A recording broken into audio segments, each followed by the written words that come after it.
I was born and raised in Cleveland, Ohio. Actually, I was born in Lakewood, Ohio, and raised in Cleveland, Ohio. And my father felt that there was some kind of musicalness in me that he wasn't quite sure what it was. And he thought, well, if he got me a piano, and I fooled around with the piano, that would tell him that I needed piano lessons. So he found this $5 piano that he brought home. And I went crazy for that piano. So my dad, even though he was working during the Depression, he was a train dispatcher for the New York Central. He didn't make that much money.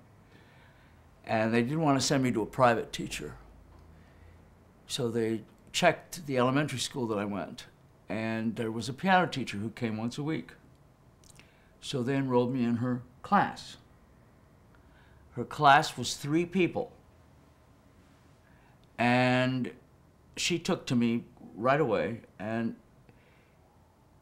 she felt that I had such good rhythm that they should also experiment in teaching me to dance. So she gave them the name of 2 Broadway hoofers who were from New York, who taught in downtown Cleveland. And I went and enrolled. And the woman was an acting teacher. She had been with the Shakespearean Company, and the man was in the original Wizard of Oz on Broadway in 1905. And they really instilled a sense of music and theater in me that was amazing. I was so impressed by these 2 people. The woman worked at a theater in Cleveland. And she got me in as an actor into this theater when I was 10 years old. Between these 2 people and my piano teacher, they built a sense of knowledge in me that was a complete thing for a young person. I mean, I could do a lot of things. I read music very well. I picked up tap immediately. And as an actor, I became a child star in Cleveland. The man that ran the musicals in Cleveland had been an associate conductor to Victor Herbert and to Sigmund Romberg. And as far back as I can remember, and I can remember quite a ways, I remember him saying to the singers, "Sing in American. Don't give me singer's English. Sing in American. I want to see what comes out of you. You are who you're playing. You're the only thing you have. Don't attach things to yourself. Because if you do, that puts a wall between you and the audience." That's been a part of my life up to this day, is all the things that people put on themselves.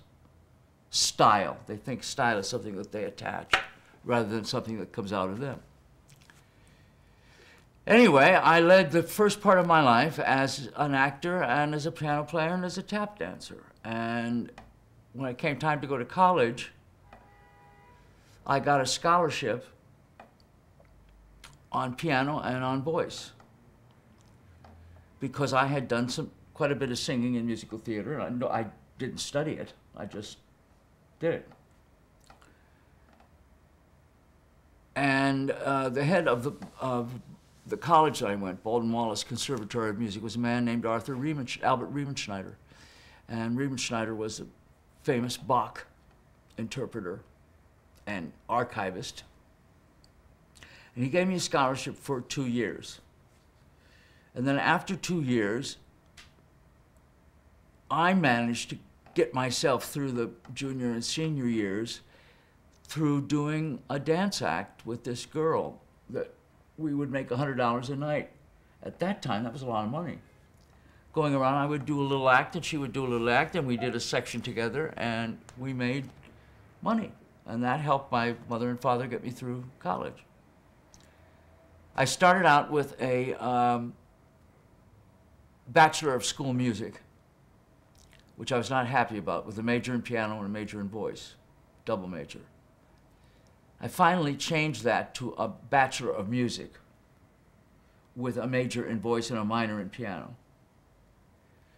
And I still was unhappy, and then I finally realized that by going to school an extra year, I could get a Bachelor of Arts in drama. So I did that, and then moved up my piano to a second major. So I had a Bachelor of Music with a major in voice and piano, and a Bachelor of Arts with a major in drama. Took me 5 years, and during the second senior year that I had, the Cleveland Playhouse had called and asked if I would be a guest artist to come in and play the magician in the console and to do a role in a play called Three Men and a Horse. I did, and they offered me a contract as a regular artist, and so when I graduated from school, I stayed on at the Cleveland Playhouse as an actor. I encouraged them into doing musicals because what I really wanted to do was musical director. And I felt that I had a knowledge that I could help actors who couldn't sing, and I could help singers who could not act. So I set up teaching at the Playhouse, so I taught people as well as musical directing and acting in the shows. So for 5 years at the Playhouse, I learned an immense amount.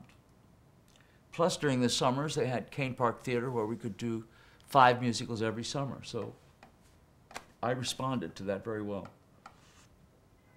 I also taught at a school in Duxbury, Massachusetts for 2 years, where my college and Syracuse and Eastman sent kids to do 10 weeks of rehearsing 10 operas, performing them in the last week, having a radio program in Brockton in which we had to sight read everything we did because there was no time to rehearse it.